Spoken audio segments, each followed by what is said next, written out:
The Apollo University, University of Leicester. 35 lakhs fees for 3-year BTech CSE UK.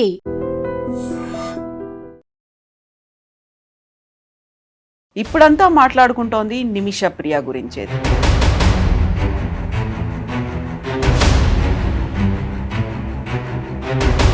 ఉరి శిక్ష ఎందుకు ఖరారు చేశారు, ఎందుకని అది పోస్ట్పోన్ అయింది? మన కేరళ నుంచి వెళ్ళినటువంటి ఒక అమ్మాయి, ఒక మదర్, తన గురించి అయితే మాట్లాడుకుంటున్నారు. నిమిష ప్రియ డెత్ సెంటెన్స్ ఇచ్చి ఆల్మోస్ట్ ఐ థింక్ బహుశా 2 సంవత్సరాలు అవుతుంది.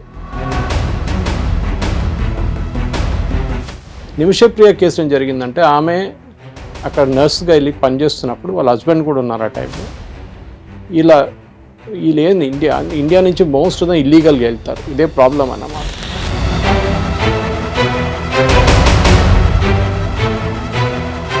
ఇల్లీగల్గా అక్కడ వెళ్ళి ఒక జాబ్ చెప్తారు, అక్కడ వెళ్ళినప్పుడు ఇంకో జాబ్ చేపిస్తారు. ప్రజెంట్ సిచ్యువేషన్ అయితే వాడు బ్రదర్, చనిపోయిన వ్యక్తి బ్రదర్ అయితే మాకు ఆ బ్లడ్ మనీ వద్దు అనేది కూడా చాలా గట్టిగా చెప్తున్నారు. సో పన్నుకి పన్ను, ప్రాణానికి ప్రాణం అన్నట్టు. They are not an educated cult. Desert కల్ట్లో ఏంటంటే ఒకరిని కంపేర్ అంటే నేను వాడిని చంపేస్తాను.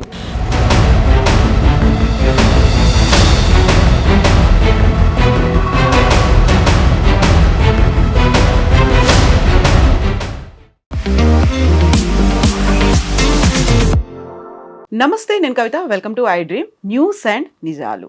ఇప్పుడంతా మాట్లాడుకుంటోంది నిమిష ప్రియ గురించే. తనకి యాక్చువల్గా ఉరి శిక్ష ఎందుకు ఖరారు చేశారు, ఎందుకని అది పోస్ట్పోన్ అయింది, పోస్ట్పోన్ అవడం వెనకాల మీడియేషన్ చేసింది ఎవరు, యాక్చువల్గా యెమెన్లో ఉన్నటువంటి పరిస్థితులు ఏంటి, డిప్లొమాటిక్ కండిషన్స్ ఏంటి, ఎలా దీన్నంతా చూడాల్సినటువంటి అవసరం ఉంది, నెక్స్ట్ ఏం జరగబోతోంది. మనతో పాటుగా ఉన్నారు సురేష్ కొచ్చాతిల్ గారు. సార్ నమస్తే. నిమిష ప్రియ, సో మనకి యాక్చువల్గా యెమెన్ గురించి తెలియకపోయినా, ఇస్లామిక్ కంట్రీస్ గురించి తెలియకపోయినా, మన కేరళ నుంచి వెళ్ళినటువంటి ఒక అమ్మాయి, ఒక మదర్, తన గురించి అయితే మాట్లాడుకుంటున్నారు. మానవతా దృక్పథంతో తన్ని ఉరిశిక్ష కాకుండా చూడండి అనేటువంటి ఒక మాట. దీంతో పాటుగా ఆవిడకి ఉరిశిక్ష పడకుండా చేసినటువంటి ఒక గ్రాండ్ ముఫ్తీ గురించి కూడా చర్చలు జరుగుతున్నాయి. ఏం జరిగింది సార్ ఈ ఎంటైర్ ఎపిసోడ్లో? నిమిష ప్రియ డెత్ సెంటెన్స్ ఇచ్చి ఆల్మోస్ట్ ఐ థింక్ బహుశా 2 సంవత్సరాలు అవుతుంది. కానీ లాస్ట్ 1 ఇయర్లోనే కొంచెం న్యూస్ బయటకు వచ్చింది. ఆమె ఒక నర్స్గా పనిచేస్తుండే యెమెన్లో. ఫస్ట్ ఆఫ్ ఆల్ మనకి డిప్లొమాటిక్ రిలేషన్స్ లేదు యెమెన్తో, ఇప్పుడు కాదు, ఆల్మోస్ట్ 4-5 సంవత్సరాల నుంచి లేదు. ఎందుకంటే అక్కడ రెబెల్స్ వచ్చి వాళ్ళ హూతీస్ ఉంటారు, వాళ్ళ క్యాపిటల్ సనా పట్టుకున్నారు. కొంచెం యెమెన్, హాఫ్ ఆఫ్ యెమెన్ వాళ్ళ దగ్గర ఉంది, మిగతా హాఫ్ అక్కడ ఉన్న రెగ్యులర్ గవర్నమెంట్ దగ్గర ఉంది. ఈ హూతీస్ ఏమో ఇరాన్ ఫండ్ చేస్తున్న group, like Hamas and Hezbollah. మిగతా పోర్షన్ ఏమో సౌదీ అరేబియా, మిగతా కంట్రీ సపోర్ట్ చేస్తున్నాం, యుఎస్ కూడా. ఇప్పుడు ఈ జరిగిన గొడవలో బేసిక్లీ మనం ఏం చూస్తున్నాం, మనకి ఇంటర్ఫియర్ చేయడానికి అక్కడ ఎవరు లేరు. మనకి ఎంబసీ లేదు, ఏం లేదు అక్కడ. అందరు బయట, అందరు వెళ్ళిపోయారు అక్కడి నుంచి, ఎవరు లేరు అక్కడ. డిప్లొమాటిక్ అని చెప్పి ఒక కన్సులేట్ ఏం లేదు అక్కడ. నిమిష ప్రియ కేసు ఏం జరిగిందంటే, ఆమె అక్కడ నర్స్గా వెళ్ళి పనిచేస్తున్నప్పుడు వాళ్ళ హస్బెండ్ కూడా ఉన్నారు ఆ టైంలో. వీళ్ళు ఏంది ఇండియా నుంచి మోస్ట్ ఇల్లీగల్గా వెళ్తారు, ఇదే ప్రాబ్లం అన్నమాట. ఇల్లీగల్గా అక్కడ వెళ్ళి ఒక జాబ్ చెప్తారు, అక్కడ వెళ్ళినప్పుడు ఇంకో జాబ్ చేపిస్తారు. వీళ్ళకి తెలిసి కూడా అక్కడ వెళ్తారు, ఎందుకంటే డెస్పరేట్గా వెళ్తారు. అక్కడి నుంచి ఎట్లయినా బయటపడి యూరోప్కి వెళ్ళాలని చూసుకుంటారు వాళ్ళు. అది వాళ్ళ అనమాట. ఎవరైనా నర్సింగ్ ప్రొఫెషన్లో అన్నిటికంటే ఎక్కువ ఎర్నింగ్ చేసేది యూరోప్ అండ్ యుఎస్. సో ఒకసారి మీరు మిడిల్ ఈస్ట్కి వెళ్ళి అక్కడ పనిచేసిన తర్వాత 3 సంవత్సరాల తర్వాత లక్ పడితే మీరు యూరోప్కి వెళ్ళిపోవచ్చు, లేకుంటే యూఎస్కి వెళ్ళిపోవచ్చు. ఈమె కేసు ఏం జరిగిందంటే, వీళ్ళ హస్బెండ్ని వాళ్ళ ఓనర్, క్లినిక్ ఓనరు రిటర్న్ పంపించేశారు. ఈమె ఇక్కడ ఉండని మీరు వెళ్ళిపోండి అని చెప్పేసి. ఆయన వెళ్ళిపోయాడు. దాని తర్వాత ఈమె మీద చాలా అత్యాచారాలు చేశారు, సెక్షువల్ హరాస్మెంట్ అంటున్నారు, మిగతా అంటున్నారు. ఆమె పాస్పోర్ట్ తీసుకొని పెట్టుకున్నారు, ఆమెకి పాస్పోర్ట్ ఇవ్వకుండా ఆమెని కొట్టడం మొదలుపెట్టారు. లాస్ట్ ఒకరోజు విసుకొచ్చి ఆమె ఏం చేస్తుందంటే సెడేటివ్ ఇంజెక్షన్ ఇచ్చేసింది. మనం యూజువలీ లోకల్ అనస్థీషియా చేస్తాం కదా, దాంట్లోనే సెడేటివ్ ఇచ్చేసింది ఆమె. కానీ డోస్ కొంచెం ఎక్కువైపోయింది అది. దాంతో ఆయన చనిపోయాడు, యంగ్ ఫెలో. చనిపోతే వాళ్ళ మీద కేసు నడిచింది. అక్కడైతే షరియా కోర్ట్స్, రెగ్యులర్ కోర్ట్స్ లేవు మన దగ్గర. గల్ఫ్లో మొత్తం అంతే. అది సౌదీ ఉండొచ్చు, మీరు యుఏఈ ఉండొచ్చు, ఖతార్ ఉండొచ్చు, బహ్రెయిన్ ఉండొచ్చు, ఎక్కడైనా కానివ్వండి, అక్కడ షరియా కోర్ట్సే నడుస్తుంది. అక్కడ జ్యుడిషియల్ కోర్ట్స్ లేదు అక్కడ. మనలాగా ప్రాసిక్యూటరు, డిఫెండెంటు, ఈ చెప్పినట్లు పోలీస్ ఇన్వెస్టిగేషన్ రిపోర్ట్స్ ఇదేమి ఉండదు, వాదనలు ఇవన్నీ ఏం లేదు. స్ట్రేట్ అవే జరిగింది అయిపోయింది, కథం. వారం లోపల డిసిషన్ వచ్చేస్తుంది. మన దగ్గర సంవత్సరాలు పడుతుంది. సో ఈమెకి ఉరిశిక్ష చేయాలని చెప్పి వీళ్ళు డిసైడ్ చేశారు. సో ఒక ముస్లిం కంట్రీస్లో 50 ముస్లిం కంట్రీస్ షరియా ఫాలో చేస్తారు, పార్ట్లీ ఆర్ హోల్లీ. వాళ్ళ దాంట్లో ఏంటంటే ఒకరినొక చెప్పిన తర్వాత ఆ ఫ్యామిలీకి మీరు బ్లడ్ మనీ ఇస్తారు. బ్లడ్ మనీ అంటే వాళ్ళకి మీరు చేసే తప్పుకి మీరు ఒక డబ్బు ఇస్తున్నారు వాళ్ళకి. అది చాలా పెద్ద అమౌంట్ ఉంటుంది. ఫైనాన్షియల్గా వాళ్ళు స్ట్రాంగ్ ఉన్నా కానీ ఈ డబ్బులు తీసుకుంటారు. ఎందుకంటే ఇచ్చే మనిషి అంత కష్టపడి అంత అసలు డబ్బులు లేకుండా పోవాలని చెప్పి చేస్తారు వాళ్ళు అట్లా.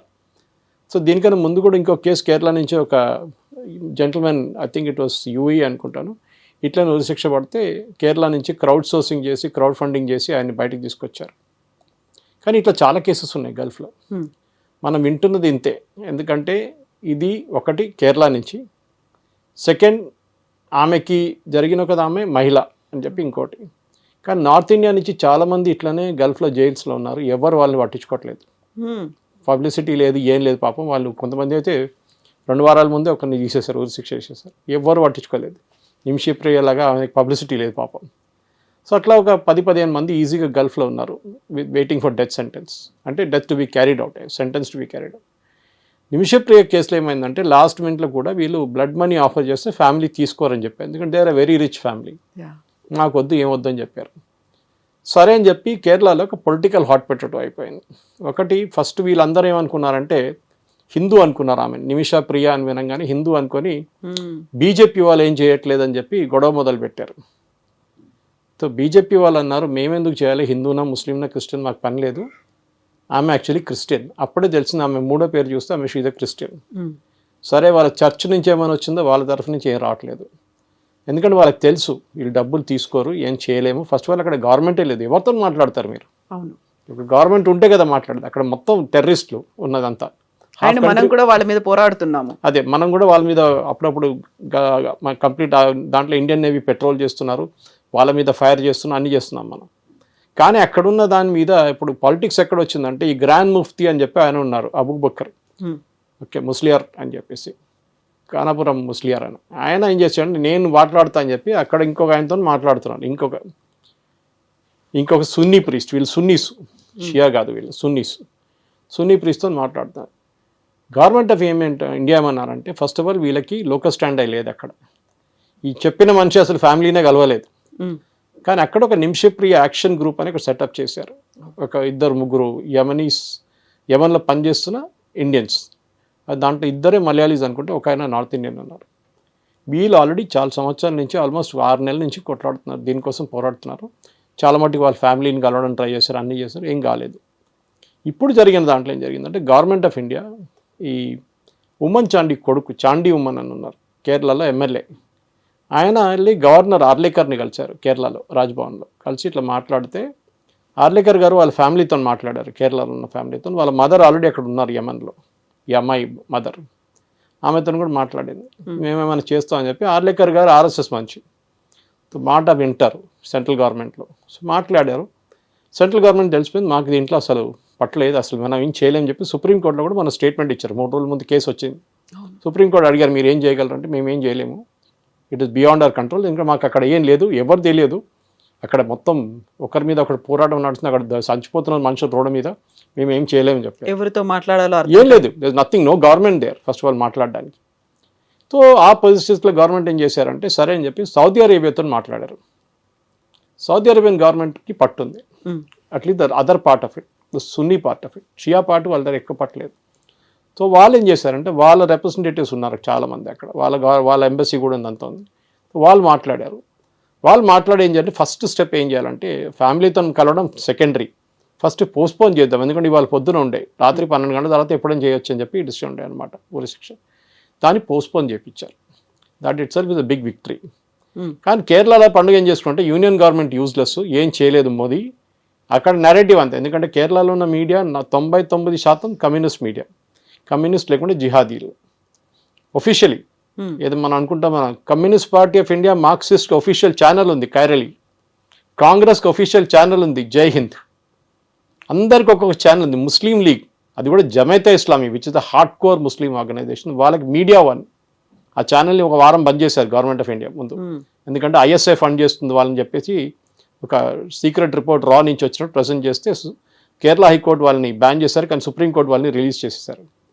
అది ఇంకో స్టోరీ. అది ఈ కేసు ఏం జరిగిందంటే సౌదీ అరేబియా అన్నారు ఫస్ట్ మనం పోస్ట్పోన్ చేపిస్తాం, దాని తర్వాత మనం చూద్దాం ఏం చేయాలని చెప్పేసి. ఎందుకంటే అక్కడ జడ్జి లేదు, జ్యూరీ లేదు, అడ్వకేట్ లేరు, ఎవరు లేరు అక్కడ. పాడన్ ఎవరు చేస్తారు? అక్కడ ఒక సుప్రీంకోర్టు ఉందంటే వాళ్ళతో పాడన్ చేయించారు, పోస్ట్పోన్ చేయించారు. ఆర్డర్ వచ్చింది నిన్న సాయంత్రం.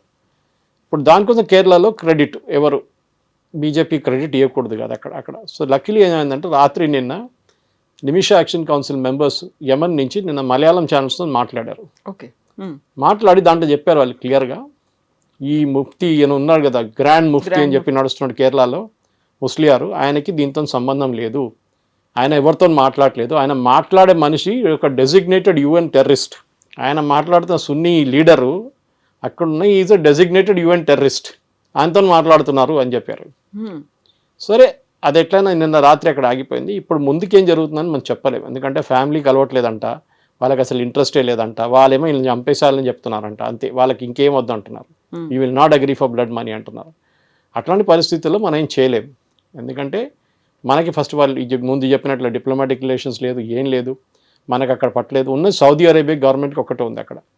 సౌదీ అరేబియా గవర్నమెంట్ మాట్లాడుతున్నారు, వాళ్ళు నేను చేపిస్తానులే అంటున్నారు. సో మోదీ గారు డైరెక్ట్ జయశంకర్ గారు మాట్లాడారు, సౌదీ గవర్నమెంట్ అక్కడ ఉన్న గవర్నమెంట్తో, అది మన సనా అవతల వైపు ఉన్న గవర్నమెంట్ ఒఫీషియల్ గవర్నమెంట్తో మాట్లాడారు. ఎందుకంటే యమన్ది హాఫ్ టెర్రరిస్ట్ చేతిలో ఉంది, హాఫ్ ఏమో సివిలియన్ గవర్నమెంట్ దగ్గర ఉంది. ఇప్పటికీ అది అక్కడ ఆగి ఉందన్నమాట. సో ఈ కేసు ఒక ఐసోలేషన్ చూడకుండా మన దగ్గర నుంచి కూడా చాలామంది ఇప్పుడు బంద్ అయింది అనుకోండి, అది మహిళల్ని ఇక్కడ తీసుకెళ్ళి అక్కడ సెక్స్ ట్రాఫికింగ్ చేయడం కానీ మిగతా యాక్టివిటీస్ చేయడం చాలా నడుస్తుండే ముందు. ఇప్పుడు అదే అంటే ఇప్పుడైతే అన్అకంపెనీడ్ ఉమెన్ని పంపించట్లేదు, ఇమిగ్రేషన్లో ఆపేస్తున్నారు ఇక్కడ హైదరాబాద్ కానీ ఎయిర్పోర్ట్లో కానీ. అది కూడా కాకుండా ఎక్కడ వెళ్తున్నారు ఏం వెళ్తున్నారు అని చెప్పి చాలా మటుకు క్వశ్చన్ చేస్తారు. వీసా రూల్స్ టైటన్ చేశారు. కానీ నర్సింగ్ లాంటి ప్రొఫెషన్స్లో ఆ ప్రాబ్లం లేదు, ఎందుకంటే దే ఆర్ క్వాలిఫైడ్ ప్రొఫెషనల్స్. నర్స్లో అక్కడ గల్ఫ్లో చాలా డిమాండ్ ఉంది, ఎస్పెషలీ అక్కడ ఇస్లామిక్ స్టేట్స్లో మహిళల్ని టచ్ చేయాలని చెప్పి రూల్ ఉంది. సో మహిళలు కావాల్సిన చాలా డిమాండ్ ఉంది వాళ్ళకి అక్కడ. అది కాకుండా నేను చెప్పినట్లు దీనికన్నా ముందు వాళ్ళకి ఒక స్టెప్పింగ్ స్టోన్ లాగా గల్ఫ్కి వెళ్ళి అక్కడి నుంచి యూరోప్ కానీ యూఎస్కి వెళ్ళిపోవడానికి ట్రై చేస్తారు అనమాట. సో వాళ్ళని కాపాడుకోవాలి అంటే ఇది ఫస్ట్ కేసు కాదు, దీనికన్నా ముందు కూడా చాలా కేసులు నడుస్తున్నాయి. ఇట్లా పాస్పోర్ట్ గుంజుకుంటారు ఫస్ట్. మనం అట్లాంటి పరిస్థితులు ఎందుకు వెళ్తున్నాం అక్కడికి? మీకు తెలుసు వీళ్ళు అక్కడ ఉండనియరు, పాస్పోర్ట్ గుంజుకుంటారు. These are all lower level jobs అన్నమాట. మీరు హయ్యర్ లెవెల్ జాబ్స్కి ఇప్పుడు కూడా భారతదేశంలో చాలా మందికి రెస్పెక్ట్ ఇస్తారు అక్కడ. దానికి ప్రాపర్ ఛానల్ అనేది ఉంటుంది వాళ్ళకి అక్కడ. వాళ్ళకి ఏంటంటే వాళ్ళకి సపోజ్ చార్టెడ్ అకౌంటెంట్స్ కానివ్వండి, బ్యాంక్ ఆఫీషియల్స్ కానివ్వండి, ఆయిల్ రిగ్ వర్కర్స్, వీళ్ళందరూ రెస్పెక్ట్ ఇస్తారు. ఈ హౌస్ మేడ్స్గా వెళ్తున్న ఫిలిపీన్స్ నుంచి చాలా మంది వెళ్తారు. దే ఆర్ హారర్ స్టోరీస్ ఇంకా ఉన్నాయి, వాళ్ళది ఇంకా అలగ్ లెవెల్లో ఉంటుంది వాళ్ళ స్టోరీలు. ఫిలిపీన్స్ నుంచి, థాయిలాండ్ నుంచి చాలా మంది హోమ్ వర్కర్స్గా వెళ్తారు అక్కడ, ఇంట్లో పనిచేయడానికి పని మనిషిలాగా. కానీ వాళ్ళని కూడా చాలా మిస్ట్రీట్ చేస్తారు. నిమిషప్రియ కేసులో ఆమె నేను చెప్పినట్లు పాస్పోర్ట్ గుంజుకున్నారు, ఆమెను కొట్టడం మొదలుపెట్టారు, ఆమె తిండి లేకుండా పెట్టారు చాలా రోజులు. ఇదంతా చేసినప్పుడు ఆమెకు విసుకొచ్చేసి last she gave an injection. ఆమె అనుకున్న ఈయన కొంచెంసేపు నిద్రపోతాడులే, అప్పుడు దాకా పాస్పోర్ట్ తీసుకొని ఇండియన్ ఎంబసీకి వెళ్ళిపోదాం అనుకుంది ఆమె. కానీ జరిగింది ఇట్లా. సో ఏం చేయలేము ఇప్పుడు, వీళ్ళ వెయిట్ స్టేటస్ కో. మేబీ ఇవాళ రాత్రి లేకుంటే రేపు సౌదీ అరేబియన్ గవర్నమెంట్ మాట్లాడిన తర్వాతనే దీంట్లో ఈ ప్రాబ్లం ఎక్కడ వస్తుందంటే వీళ్ళు క్రెడిట్ తీసుకోవడానికి చాలామంది ప్లేయర్లు దిగారు. అది ప్రాబ్లం అవుతుంది, ఎందుకంటే మోదీ గారికి సక్సెస్ రాకూడదు. నిమిషప్రియ చనిపోయింది కానీ మోదీ గారికి క్రెడిట్ రాకూడదు. ఆమె బతికి బయటపడితే మోదీ గారికి క్రెడిట్ వస్తుంది, అది రాకూడదు అని చెప్పి కేరళలో పెద్ద పాలిటిక్స్ నడుస్తుంది. This is the status. So ఇప్పుడు ప్రజెంట్ సిచ్యువేషన్ అయితే వాళ్ళ బ్రదర్, చనిపోయిన వ్యక్తి బ్రదర్ అయితే మాకు ఆ బ్లడ్ మనీ వద్దు అనేది కూడా చాలా గట్టిగా చెప్తున్నారు. సో పన్నుకి పన్ను, ప్రాణానికి ప్రాణం అన్నట్టు తన ప్రాణం అంటారు అక్కడ. యా అంతే, వాళ్ళకి అంతే ఫిలాసఫీ. ఎందుకంటే వాళ్ళు డెజర్ట్ కల్ట్, వాళ్ళు they are not an educated cult. Desert కల్ట్లో ఏంటంటే ఒకరిని కంపేర్ అంటే నేను వాడిని చంపేస్తాను. మన దగ్గర కూడా ఫ్యాక్షన్లు ఉంటాయి చూడండి, రాయలసీమ వైపు అంతా ఉంటుంది. ఇదే ఫిలాసఫీ అనమాట.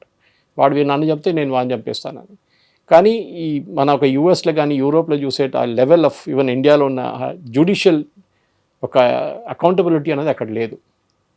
డెజర్ట్ కల్ట్ వాళ్ళు. దానికోసం ఎక్కడికంటే క్రాసింగ్లో తీసుకెళ్ళి వాళ్ళు ఊరేసేస్తారు, తల కోసేస్తారు, చేయి కట్ చేసేస్తారు, కాళ్ళు కట్ చేసేస్తారు, అన్నీ చేస్తారు.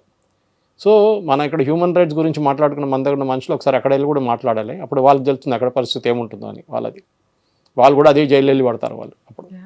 సో 50+ ఇస్లామిక్ కంట్రీస్లో ఇలాంటి సిచ్యువేషన్ ఉందా సార్, లేకపోతే ఓన్లీ మిడిల్ ఈస్ట్లోనే కనిపిస్తుంది అంటారా? అన్ని కంట్రీస్లో షరియా స్ట్రిక్ట్గా ఫాలో చేయరు. అంటే వాళ్ళకి ఇప్పుడు సౌదీ అరేబియా తీసుకోండి, చాలా మటుకు మోడర్నైజ్ చేశారు మొహమ్మద్ బిన్ సల్మాన్. MBS వచ్చిన తర్వాత ఈ wants to make Saudi Arabia Europe of by 2030 అని చెప్తున్నారు. పబ్స్ ఓపెన్ చేశారు, మహిళలకి ఓటింగ్ రైట్స్ ఇచ్చారు, డ్రైవింగ్ లైసెన్స్ ఇచ్చేశారు. అక్కడ మొన్న స్విమ్ సూట్ కాంపిటీషన్ నడిచింది, పబ్బులు ఓపెన్ చేశారు.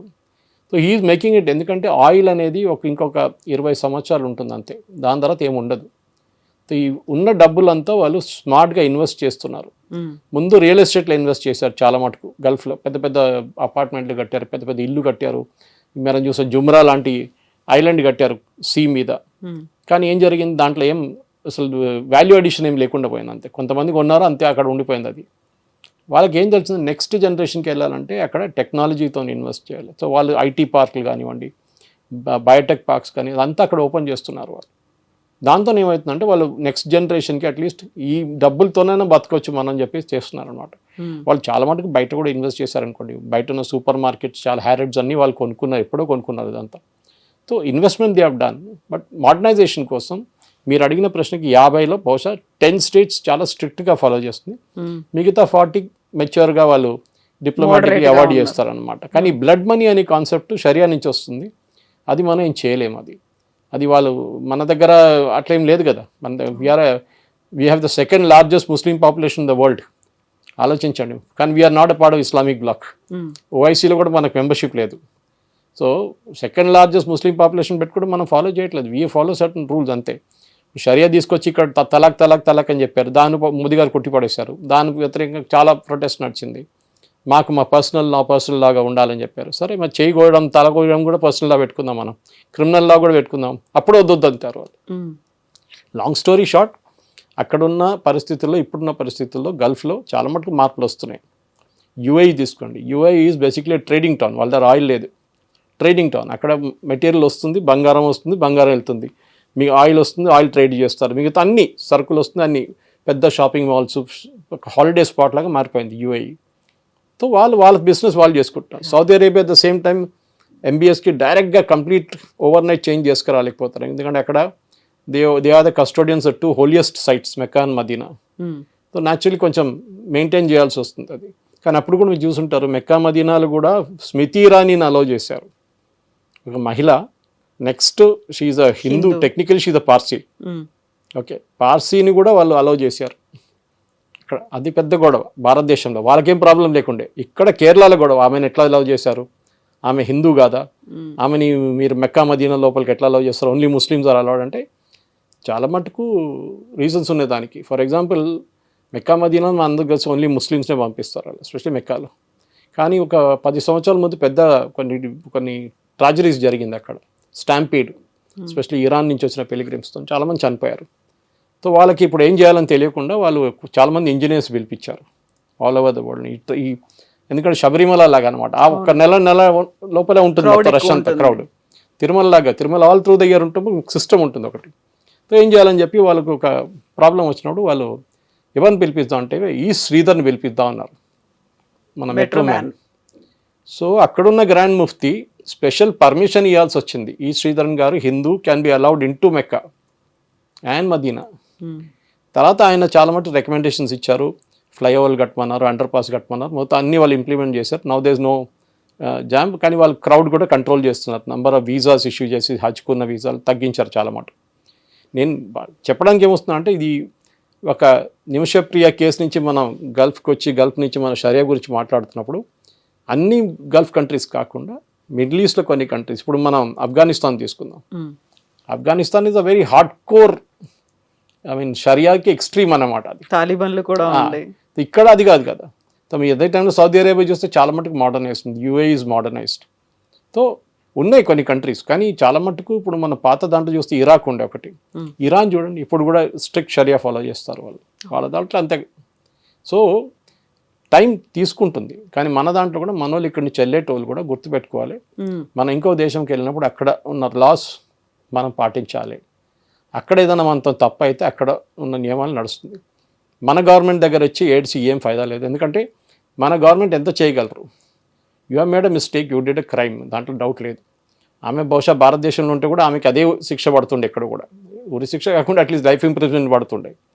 So that will happen anyway. ఇప్పుడు కూడా డబ్బులు కడితే కూడా ఆమెకు పనిష్మెంట్ వాళ్ళు దే వోంట్ అలౌ హర్. మొన్న జరిగిన నేను చెప్పాను చూడండి, గల్ఫ్లో ఇంకో స్టేట్లో ఇట్లనే డబ్బులు ఇచ్చి ఒక కేరళ నుంచి ఒక ఆయన్ని వీళ్ళు ఫ్రీ చేసుకున్నారు బ్లడ్ మనీ ఇచ్చి, కానీ ఆయనకి 20 సంవత్సరాలు పనిష్మెంట్ ఇచ్చారు వాళ్ళు. దాంట్లో 19 అయిపోయింది, next year will be released. ఏదో పంపించడం కాదు ఇంటికి, హ్యాంగింగ్ ఉండదు, డెత్ బై హ్యాంగింగ్ ఉండదు, డెత్ బై ఫైరింగ్ స్క్వాడ్ ఉండదు, అది ఆపేస్తారు అంతే. మిగతా అన్ని punishment will go as usual. So maybe she'll come after our entire punishment అయిపోయిన తర్వాత నిమిష ఇండియాకి వస్తున్నారు అన్నమాట. ఒకవేళ ఇఫ్ ఆల్ గోస్ వెల్, ఇప్పుడు ఆల్ గోస్ వెల్ అదంతా మనం చెప్పలేము, ఎందుకంటే that area's very unstable area. అది మన అందరికి తెలిసిందే. ఇప్పుడు జరిగిన దాంట్లో కూడా ఇప్పుడు కూడా గొడవలు ఉన్నాయి హూతీలతో. నిన్న కూడా అమెరికన్స్ ఫైర్ చేశారు హూతీల మీద. సో అక్కడున్న సిచ్యువేషన్ మనకు తెలియదు, అక్కడ గవర్నమెంట్ లేదు, కానీ సౌదీ అరేబియా మన కోసం మాట్లాడుతుంది. సో ఇట్లాంటి కంట్రీస్లో అక్కడ ఏదైనా క్రైసిస్ వచ్చింది, లేకుంటే ప్రజలు they are in desperate need అనుకున్నప్పుడు భారతదేశం ప్రతి ఒక్కరికి హెల్ప్ చేస్తూ వస్తుంది కదా సార్. ఒకవేళ యెమెన్కి కూడా హెల్ప్ చేయాలి అనుకుంటే అక్కడ ఉన్నటువంటి హూతీలేమో చాలా స్టబన్గా ఉన్నారు, they are not taking any help, ఇలాంటివి లేదు, వాళ్ళు అనుకున్న పనే వాళ్ళు చేస్తూ వస్తున్నారు. ఇలాంటి సిచ్యువేషన్ ఏదో వచ్చింది మనకు, కేవలం భారతదేశానికి మాత్రమే కాదు కదా, డిప్లొమాటిక్గా అన్ని కట్ ఆఫ్ అయిపోయింది, అన్ని దేశాలతో అలాంటి పరిస్థితి ఉన్నప్పుడు అక్కడ ఉన్నటువంటి ప్రజల పరిస్థితులు ఎలా ఉన్నాయి? చాలా దారుణం ఉందండి. Yemen is very bad shape, చాలా బ్యాడ్ షేప్లో. ఒకటి సరే వాళ్ళకి డబ్బులు తక్కువ లేదు, డబ్బులు ఉన్నాయి, డబ్బుల కన్నా ఎక్కువ మిసైళ్ళు ఉన్నాయి వాళ్ళ దగ్గర. సో వాళ్ళకేంటంటే ఒక ఇస్లామిక్ రూల్ అది వాళ్ళు స్థాపించారు. ఎందుకంటే ఒఫిషియలీ యెమెన్ గవర్నమెంట్ చాలా ఒక లిబరల్ గవర్నమెంట్ ఉండే ముందు, కానీ ఇరాన్కి పడదు వాళ్ళతో. ఇప్పుడు across the sea, across gulf they are on other side Yemen ఉన్నారు, ఇటువైపు ఇరాన్ ఉన్నారు. వాళ్ళతో పడకపోతే లాస్ట్లో యెమెన్ మీద ఇరాన్ వాళ్ళు హూతీలు దాడి చేసి వీళ్ళు సపోర్ట్ చేసిన గ్రూప్ అక్కడ వెళ్ళి టేక్ ఓవర్ చేసుకున్నారు. వాళ్ళు ఫస్ట్ టైం చేశారని టేక్ ఓవర్ చేయగానే సౌదీ అరేబియా మీద మిసైల్స్ ఫైర్ చేశారు. ఆలోచించ, మనం ఇప్పుడు ఇజ్రాయెల్ గురించి మాట్లాడుతున్నాం, ఇజ్రాయెల్ మీద ఫైర్ చేస్తారని అందరు మర్చిపోయారు. ఈ సనా టేక్ ఓవర్ చేసిన అదే టైంలో వాళ్ళు సౌదీ అరేబియా మీద బాంబింగ్ చేశారు. కానీ సౌదీ అరేబియా వాళ్ళ పేట్రియట్ మిసైల్స్, యుఎస్ మిసైల్స్ అన్నీ పెట్టి, యుఎస్ బేస్ కూడా ఉంది అక్కడ సౌదీ అరేబియాలో, వాళ్ళు అడుకున్నారు. సో మనం పాత హిస్టరీ మర్చిపోతున్నాం. మనకు ఇండివిజువలిస్టిక్ పాయింట్కి వచ్చి ఆమె కేసులో ఏం చేయాలని ఆలోచిస్తున్నాం. ఇట్లాంటినే నేను చెప్తున్నాను, ఇట్లాంటి ఒక 10-20 కేసులు లెక్క. సనా ఒకటే కాదు, యెమెన్ ఒకటే కాదు, గల్ఫ్లో చాలా మటుకు. మీరు వాళ్ళ గురించి మాట్లాడుతున్నప్పుడు కూడా ఆలోచించండి. లాస్ట్ టైం ఈ క్రౌడ్ ఫండింగ్ చేసి ఆయన బయటకు తీసినప్పుడు కేరళలో ఆయన కోసం ఐ థింక్ ఆల్మోస్ట్ 20 కోట్లు 25 కోట్లు రైజ్ చేశారు పబ్లిక్ నుంచి. డబ్బులు ఇస్తారు పబ్లిక్, క్రౌడ్ ఫండింగ్ చేస్తే ఎస్ ఇస్తారు, కానీ మీరు ఎన్ని రోజుల దాకా చేస్తారు? డెఫినెట్గా నిమిషా ప్రియ కేసులో షీఈ్ మ్యారీడ్, షీఈ్ హస్బెండ్, పిల్లలు ఉన్నారు, అన్నీ ఉన్నారు వాళ్ళ దగ్గర. సో ఆ పరిస్థితుల్లో మనం కూడా సరే హెల్ప్ చేద్దాంలే అని చెప్పి చేస్తాం అన్నమాట. కానీ దాన్ని పాలిటిక్స్ కన్వర్ట్ చేయడము, మోదీ గారి మీద క్యాంపెయిన్ నడిపించడం ఇట్స్ నాట్ ఫేర్. కేరళలో అదొకటే, ఆమె చనిపోయింది, కానీ మోదీ గారికి క్రెడిట్ రాకూడదు. అది ఇప్పుడు అక్కడ నడుస్తున్న ప్రజెంట్ క్యాంపెయిన్ స్టేటస్ అది. అది కూడా నిన్న రాత్రి యెమెన్ నుంచి ఆయన డైరెక్ట్ చెప్పారు, నిమిషా యాక్ట్ అండ్ కమిటీ వాళ్ళ, and is a Christian gentlemen, ఆయన చెప్పారు వీళ్ళు కేరళలో ఇక్కడ న్యూస్ ఛానల్ మొత్తం అబద్ధం చెప్తున్నారు, ఈ గ్రాండ్ ముఫ్తీకి ఏ సంబంధం లేదు, ఆయన ఎవరితో మాట్లాడే అధికారం లేదు, ఇక్కడ మేము మాట్లాడుతున్నాం, సౌదీ అరేబియా గవర్నమెంట్ మాట్లాడుతున్నారు, ministry of external affairs UAE Saudi Arabia government అని మాట్లాడి we're trying to arrive at some solution. అదేం సొల్యూషన్ వస్తుందో నెక్స్ట్ 1 వీక్లో చూడాల్సిందే. ఇప్పటికైతే ప్రెసెంట్ అయితే దాన్ని పోస్ట్ పోన్ చేశారు, కంప్లీట్ గా మేము ఉరి శిక్షని రద్దు చేశాము అనేటువంటి మాట అయితే లేదు అసలు. Correct. Yes sir, thank you so much sir. Thank you sir. నిజంగా ప్రస్తుతం ఉన్నటువంటి సమాజం దేనికి ప్రయారిటీ ఇస్తుంది? ఆర్థిక సంబంధాల చుట్టూ మాత్రమే తిరుగుతోంది. మళ్ళీ ఎన్నికలంగానే చాలా విరక్తి కలుగుతున్నాం. మంచి అనిపిస్తుంది కదా, లేడీస్ కూడా ఛాలెంజింగ్ జాబ్స్ చేసినప్పుడు చాలా బాగుంటది. ట్రాఫిక్ అసిస్టెంట్స్ గా నియమించిన ట్రాన్స్జెండర్స్ అందరితో సాల్యూట్ చేయించుకుంటున్నారు. ఫుడ్ డెలివరీ ఇవ్వటానికి వెళ్ళినటువంటి డెలివరీ బాయ్ అనిల్ పై కళ్ళ ముందు